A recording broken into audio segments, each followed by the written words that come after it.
اگر آپ چینل پر نئے ہیں تو چینل کو سبسکرائب کر کے نوٹیفیکیشن بٹن کو آن کر دیجئے تاکہ ہر آنے والی نئی ویڈیو آپ تک پہنچتی رہے۔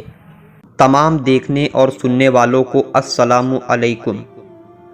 حضرت سیدنا عبدالصمد بن معقل رحمۃ اللہ تعالی علیہ سے منقول ہے کہ میں نے حضرت سیدنا وہاب رضی اللہ تعالی عنہ کو یہ فرماتے ہوئے سنا، گزشتہ امتوں میں ایک شخص تھا، اس کی بیٹی مرگی کے مرض میں مبتلا ہو گئی، بہت علاج کرایا مگر کچھ افاقہ نہ ہوا۔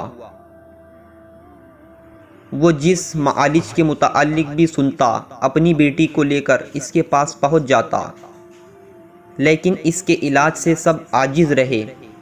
بالآخر اسے بتایا گیا کہ فلاں شخص اس وقت سب سے زیادہ متقی و پرہیزگار ہے، اگر اس کے پاس جاؤ تو تمہاری مشکل حل ہو جائے گی۔ چنانچہ وہ اپنی بیٹی کو لے کر اس کے پاس گیا اور اللہ عز و جل کا واسطہ دے کر علاج کا سوال کیا اور بتایا کہ میں زمانے بھر کے طبیبوں اور عاملوں سے ملا لیکن کوئی بھی اس بیچاری کا علاج نہ کر سکا۔ اس نیک شخص نے دکھیارے باپ کی فریاد سنی تو کہا، مجھے اس بات کا خدشہ ہے کہ اگر میں نے تمہاری بیٹی کا علاج کر دیا تو تم لوگوں کو بتاؤ گے، اس طرح میری شہرت ہو جائے گی اور لوگ مجھے مصیبت میں مبتلا کر دیں گے۔ لڑکی کے باپ نے عہد کیا کہ میں ہرگز کسی کو نہیں بتاؤں گا۔ چنانچہ وہ نیک شخص علاج کرنے پر آمادہ ہو گیا۔ دراصل ایک شریر جن نے لڑکی کے جسم میں داخل ہو کر اسے اذیت میں مبتلا کر رکھا تھا۔ نیک شخص نے عمل کیا اور شریر جن کو مخاطب کر کے کہا، اس لڑکی کے جسم سے باہر نکل۔ جن نے کہا، ہرگز نہیں، یہ صرف اس صورت میں ہو سکتا ہے کہ اس کے جسم سے نکل کر تیرے جسم میں آ جاؤں۔ نیک شخص نے کہا، ٹھیک ہے، تو اسے چھوڑ دے اور میرے جسم میں داخل ہو جا۔ چنانچہ جن لڑکی کو چھوڑ کر نیک شخص کے جسم میں داخل ہو گیا۔ اس نے دم کر کے اپنے جسم کا حصار کیا اور تمام مسام بند کر کے اسے اپنے جسم میں قید کر لیا۔ پھر لڑکی کے والد سے کہا، اپنی بیٹی کو لے جاؤ، اللہ کے فضل و کرم سے اب یہ ٹھیک ہو گئی ہے۔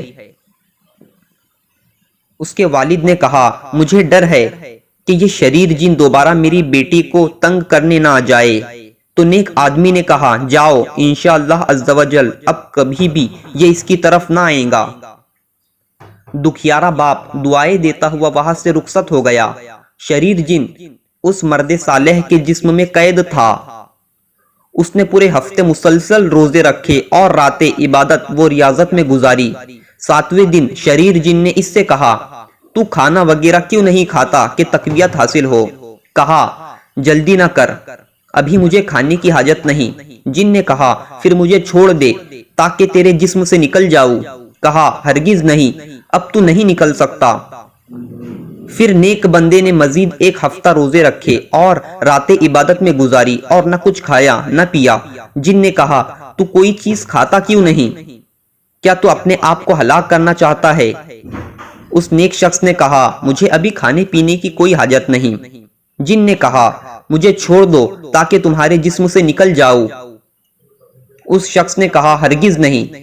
جن نے عاجز ہو کر کہا، خدا کی قسم، اگر تو نے مجھے اپنے جسم سے نہ نکلنے دیا تو بھوک و پیاس کی وجہ سے میں تمہارے جسم میں مر جاؤں گا اور تو بھی ہلاک ہو جائے گا، خدارا مجھے چھوڑ دے۔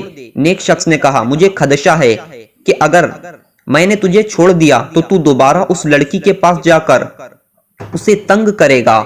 جن نے کہا، خدا کی قسم، اب میں کبھی بھی نہ اس لڑکی کے پاس جاؤں گا اور نہ ہی کسی اور انسان کی طرف۔ تو نے میرا جو حشر کیا ہے اس کی وجہ سے انسان میرے نزدیک سب سے زیادہ خطرناک ہو چکا ہے، اب مجھے انسانوں سے ڈر لگنے لگا ہے۔ جب نیک شخص نے جن کی یہ باتیں سنی تو اسے اپنے جسم سے نکلنے کا راستہ دے دیا۔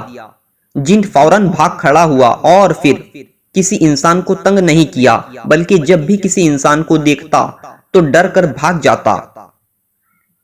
آپ کو ہماری یہ ویڈیو کیسی لگی ہمیں کمنٹ کر کے ضرور بتائیں۔